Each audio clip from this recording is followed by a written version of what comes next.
कराइए जाति जनगणना, सुप्रीम कोर्ट में दीजिए परमानेंट, आईएएस में दीजिए, आईपीएस में दीजिए, आईआरएस में दीजिए, इंजीनियरिंग में दीजिए, डॉक्टरेट में दीजिए, वकील में दीजिए, चपरासी से लेकर आईएएस कलेक्टर तक बराबर की हिस्सेदारी दी। चूंकि लोकतंत्र में राजतंत्र की निशानी के लिए कोई स्थान नहीं है, तो संविधान को, लोकतंत्र को खत्म करना चाहते हैं, पुनः इस देश को 500 वर्ष पीछे ले जाना चाहते हैं और राजतंत्र स्थापित करना चाहते हैं। भाई 8 धर्मों के लोग भारत में रहते हैं, 6000 जातियों के लोग भारत में रहते हैं, 16 भाषाएं बोलने वाले लोग भारत में रहते हैं, और आप एक जाति एक संस्कृति की बात करके अखंड भारत बनाना चाहते हैं।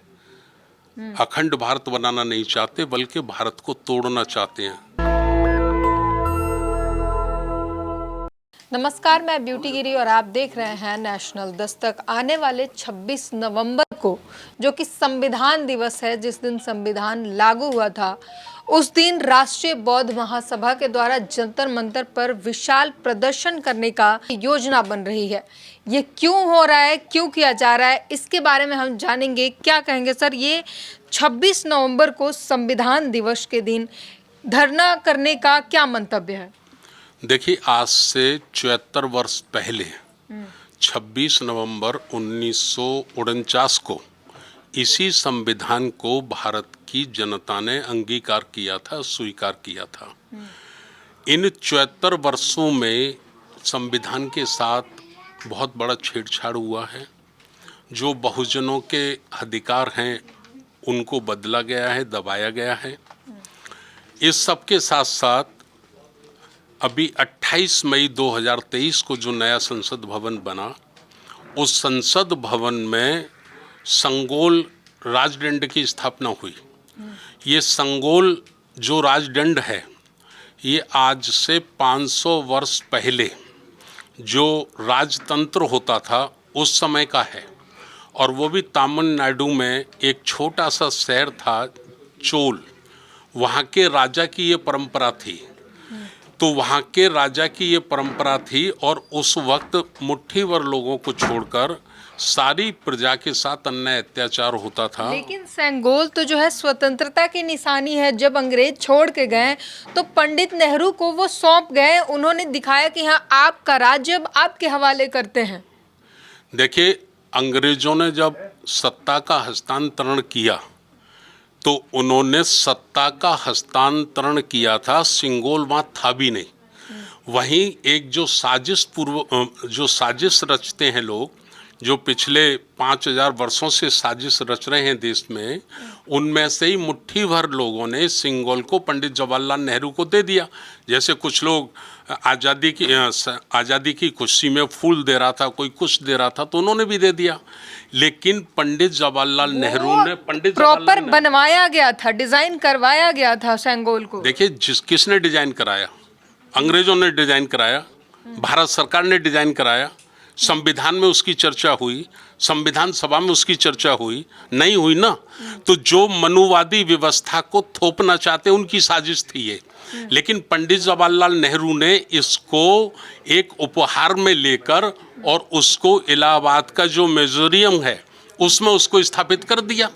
चूंकि लोकतंत्र में राजतंत्र की निशानी के लिए कोई स्थान नहीं है, तो 74 वर्षों बाद धीरे धीरे करके जो लोग आज़ादी के विरोधी थे, लोकतंत्र के विरोधी थे, जो नहीं चाहते थे कि भारत के प्रत्येक व्यक्ति को आज़ादी मिले, ऐसे लोग कुछ साजिशें करके वो साजिश पूर्वक संविधान का सहारा लेकर आज वो संविधान शक्तियों तक पहुंच गए हैं। और पहुंचने के बाद फिर वो संविधान को, लोकतंत्र को ख़त्म करना चाहते हैं, पुनः इस देश को 500 वर्ष पीछे ले जाना चाहते हैं और राजतंत्र स्थापित करना चाहते हैं। तो उस व्यवस्था के विरोध में राष्ट्रीय बौद्ध महासभा और सामाजिक न्याय परिषद ने ये विशाल धरना प्रदर्शन करने का ऐलान किया है। हम इस लोकतंत्र में किसी भी राजतंत्र की निशानी को बर्दाश्त नहीं करेंगे, ना ही उसे स्वीकार करेंगे। लोकसभा लोकतंत्र का मंदिर है। प्रजा के लिए है, वो प्रजा के अधिकारों के लिए है। वहाँ किसी एक व्यक्ति की संस्कृति या किसी एक व्यक्ति की धार्मिक प्रतीक चिन्ह की जरूरत नहीं है, नहीं लगाना चाहिए, क्योंकि लोकतंत्र सबका है। ये इस पे किसी एक का अधिकार तो नहीं। अखंड भारत की भी लगी है वहाँ पे। अखंड भारत की तस्वीर लगा रहे हैं, लगाइए, स्वागत है, स्वागत है। मैंने नहीं देखी, आप कह रही तो मैं मान लेता भगवा हूँ। कलर में लगा है प्रॉपर अखंड भारत की तस्वीर। हाँ, तो वो भी गलत है, वो भी गलत है। मैं सांसद तो हूँ नहीं, ना ही मैं वो संसद देखने गया हूँ, है ना। जो भी लोकतंत्र और संविधान से अलग हटकर जो काम किया जाएगा, हम उसका विरोध करेंगे। ये अधिकार हमें संविधान देता है। बाबा साहब डॉक्टर अंबेडकर का ये हमारे ऊपर उपकार है, पूरे भारत के लोगों पर उपकार है कि प्रत्येक व्यक्ति को गलत कार्य का विरोध करने के लिए, गैर संवैधानिक कार्यों का विरोध करने के लिए उनको अधिकार है। हम उस अधिकार का इस्तेमाल करेंगे और बड़े पैमाने पर। भारत संवैधानिक नहीं है। अखंड भारत का मतलब है पाकिस्तान, बांग्लादेश, अफगानिस्तान, तो मिलाइए ना, उसको कौन मना कर रहा है? मंतव्य तो वही है। नहीं तो ऐसे होगा क्या भाई? 8 धर्मों के लोग भारत में रहते हैं, 6000 जातियों के लोग भारत में रहते हैं, 16 भाषाएं बोलने वाले लोग भारत में रहते हैं, और आप एक जाति एक संस्कृति की बात करके अखंड भारत बनाना चाहते हैं। अखंड भारत बनाना नहीं चाहते, बल्कि भारत को तोड़ना चाहते हैं, टुकड़े टुकड़े करना चाहते हैं भारत को।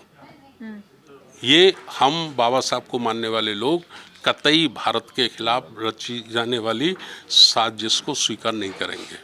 तोड़ तो इंडिया गठबंधन रही है। बिहार में जातीय जनगणना करा के भाई भाई को आपस में बांट दिया है। मोदी जी कह रहे हैं कि राजनीतिक फायदों के लिए इन्होंने पाप किया है। मोदी जी जब 2014 का चुनाव लड़े थे तो गला फाड़ के कहते थे मैं ओबीसी से हूँ, मैं ओबीसी से हूँ। तो ये ओबीसी तो जाति हुई ना, तो इसका सबसे पहला पाप तो मोदी जी ने ही किया है।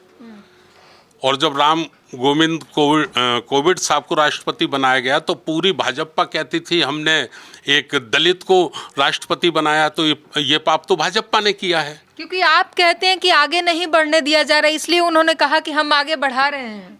आगे बढ़ा रहे हैं तो जिसकी जितनी संख्या भारी उसकी उतनी भागीदारी, हिस्सेदारी कराइए। जाति जनगणना और दीजिए, चपरासी से लेकर सुप्रीम कोर्ट तक हिस्सा दीजिए सबको। ये देश किसी एक व्यक्ति का नहीं है, ये देश भारत के 140 करोड़ लोगों का है, और 140 करोड़ लोगों का झाड़ू से लेकर राष्ट्रपति भवन तक अधिकार है। उनको ये अधिकार मिल जाना चाहिए था और नहीं मिला। तो बिहार में अधिकार मिल गया। देखिए, बिहार में अभी जनगणना आई है और हमें लगता है कि जब उन्होंने कराई है तो निश्चित रूप से वो देंगे, देना चाहिए। नहीं देंगे तो नहीं रहेंगे। तो आप अगर अधिकार नहीं मिलता है तो वहां से उखाड़ फेंकेगी जनता? हम बिल्कुल उखाड़ फेंकेगी भाई। सोते हुए को जब तक व्यक्ति सो रहा है आप उसका शोषण कर लीजिए, लेकिन जिस दिन उसकी आंखें खुल जाएंगी उस दिन तो वो संघर्ष करेगा ना अपने अधिकार के लिए। सवाल उठाए जा रहे हैं कि जनगणना करा दिया, जातीय जनगणना, तो क्या कोई गांव में जाकर, मान लीजिए यादव समाज की जो संख्या बढ़ती हुई दिखाई जा रही है, तो क्या किसी गांव में जाकर योग्य किसी बच्चे को उठाकर ये लोग टिकट दे देंगे कि इस बार तुम एमएलए बनो हमारी पार्टी से, तुम सांसद बनो, विधायक बनो हमारी पार्टी से, जातीय जनगणना कराइए तो जाति के नाम पर? देखिए, एमएलए एमपी बनने से किसी का कोई भला होने वाला नहीं है। नहीं, सवाल उठ रहे हैं कि जाति नाम पर जनगणना कराइए तो जाति के नाम पर टिकट देंगे, उन बच्चों को बढ़ावा देंगे आगे जाकर, या पहले से जो डिसाइडेड है वही चलेगा?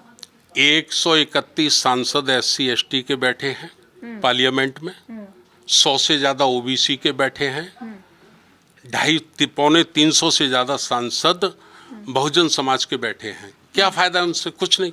तो सर, हिस्सेदारी तो ऑलरेडी है आपकी, उतने बड़ी संख्या में है ना सांसद विधायक। हमें हिस्सेदारी परमानेंट चाहिए। परमानेंट का है मालूम है? तो आपके लोग आप ही के काम नहीं कर रहे हैं। परमानेंट का है, ये सुनिए, परमानेंट का है। सुप्रीम कोर्ट में दीजिए परमानेंट, IAS में दीजिए, IPS में दीजिए, IRS में दीजिए, इंजीनियरिंग में दीजिए, डॉक्टरेट में दीजिए, वकील में दीजिए, चपरासी से लेकर IAS कलेक्टर तक बराबर की हिस्सेदारी दीजिए। कानून कौन बनाता है? जो सांसद विधायक होते हैं, संसद में बैठे वही बनाते हैं ना। मैं एक उदाहरण से बता दूं आपको। बताइए। बाबा साहब डॉक्टर अंबेडकर के सेक्रेटरी थे कजरोलकर, और वो चुनाव लड़े। बाबा साहब हार गए, कजरोलकर जीत गए। जब कजरोलकर उनके पास आए, बाबा साहब के पास आए और पैर छूकर बोले कि मुझे आशीर्वाद चाहिए, तो बाबा साहब ने कहा ठीक है, मेरा आशीर्वाद है। कजरोलकर ये बताओ, पार्लियामेंट में जाकर आप किसके लिए काम करोगे? तो कजरोलकर ने कहा जो मेरी पार्टी कहेगी मैं उसके लिए काम करूंगा। और चुनाव तो वो रिजर्व सीट से जीता था, रिजर्वेशन तो बाबा साहब डॉक्टर अंबेडकर ने कराया था। तो कजरोलकर को कहना चाहिए था कि बाबा साहब जिस मकसद के लिए, जिस उद्देश्य के लिए आपने रिजर्वेशन कराया है, मैं वही काम करूंगा। लेकिन कजरोलकर ने ये नहीं कहा कि मैं वही काम करूंगा। कजरोलकर ने कहा जो मेरी पार्टी कहेगी वो काम करूंगा।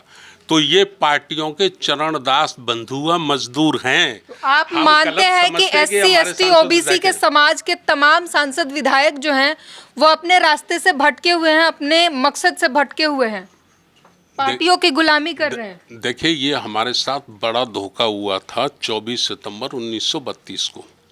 सेपरेट इलेक्शन का जो अधिकार बाबा साहब लाए थे, पृथक निर्वाचन, वो इसीलिए लाए थे कि जिस समाज का व्यक्ति चुनाव लड़ेगा उसी समाज के लोग निर्णय करेंगे कि उनका सांसद विधायक कौन होना चाहिए, दूसरे लोग उसमें दखल नहीं करेंगे। लेकिन महात्मा गांधी ने आमरण अनशन करके ये हमारा बहुत बड़ा शस्त्र हमारे हाथ से छीन लिया। आज जाति से तो हमारा व्यक्ति होता है, लेकिन मन, कर्म और सिस्टम से वो हमारा नहीं होता। वो उसी का होता है जिस दल से उसको टिकट मिलता है, जिस दल के लोग उसको चुनाव जिता के ले जाते हैं। इसलिए इसका 25 सितंबर को ही 1932 में बाबा साहब डॉक्टर अंबेडकर ने बहिष्कार कर दिया था कि मुझे ये पसंद नहीं है। और इसलिए इसका उदाहरण भी मैं एक बड़ी बात आपको बता देता हूँ। कभी मांग नहीं उठी कि राजनीतिक रिजर्वेशन बढ़ाया जाए, तो इतनी कृपा क्यों है? हर 10 साल में बिना मांग के बढ़ा देते हैं, क्योंकि उनको भी चमचे चाहिए। अगर बहुजन समाज को, एससी एसटी ओबीसी समाज को गुलाम, दास, लाचार बनाए रखना है तो उसी समाज के चमचे चाहिए। तो चमचे उनको इस रिजर्वेशन से मिलते हैं। नहीं तो सेपरेट इलेक्शन कर दो ना भाई। जब शेड्यूल कास्ट का व्यक्ति चुनाव लड़ेगा तो शेड्यूल कास्ट का व्यक्ति वोट करेगा, उसमें दूसरे लोग वोट नहीं करेंगे। क्यों नहीं बना रहे ये कानून? ये कानून था, बाबा साहब इसको लाए थे लंदन से, अंग्रेजों से लड़के। समझ रहे कि नहीं? तो आपने सुना, जो आने वाले नवंबर में 26 नवंबर को जो है संविधान दिवस जिस दिन मनाया जाता है, लोग हर्षोल्लास से मनाते हैं कि आज के दिन हमारा संविधान लागू हुआ था, हमारा देश जो है, हमारे देश का कानून बन गया था, एक रास्ता मिल गया था जिस तरीके से किस तरीके से किस वे में देश चलेगा। उसी दिन आपको बता दें एक दुखद घटना भी हुई थी, 26/11 की घटना। वो एक काला दिन की तरह भी माना जाता है। और यही दिन होगा आने वाले नवंबर में, जिस दिन जंतर मंतर पर विशाल धरना प्रदर्शन किया जाएगा। संविधान में छेड़छाड़ को लेकर तमाम जो मांगे उठ रही है कि संविधान पुराना हो गया है, इसमें कमियां हैं, इसको बदल देनी चाहिए, इसको लेकर जो है तमाम लोग जो हैं इसको प्रदर्शन करेंगे जंतर मंतर पर। आने वाला समय देखते हैं किस तरीके से क्या प्रदर्शन और कितना मजबूत होता है। पूरी बातचीत पर अपनी प्रतिक्रिया जरूर दीजिए। कैमरामैन आशीष के साथ ब्यूटी गिरी, नेशनल दस्तक। नेशनल दस्तक की आपसे गुजारिश है कि अगर इसको बचाना चाहते हैं तो नेशनल दस्तक को सब्सक्राइब करने के लिए रेड कलर के सब्सक्राइब बटन को दबाएं, फिर बेल आइकन की घंटी दबाएं। नेशनल दस्तक को बचाने के लिए बहुत जरूरी है कि हर खबर को शेयर करें, लाइक करें, कमेंट जरूर करें।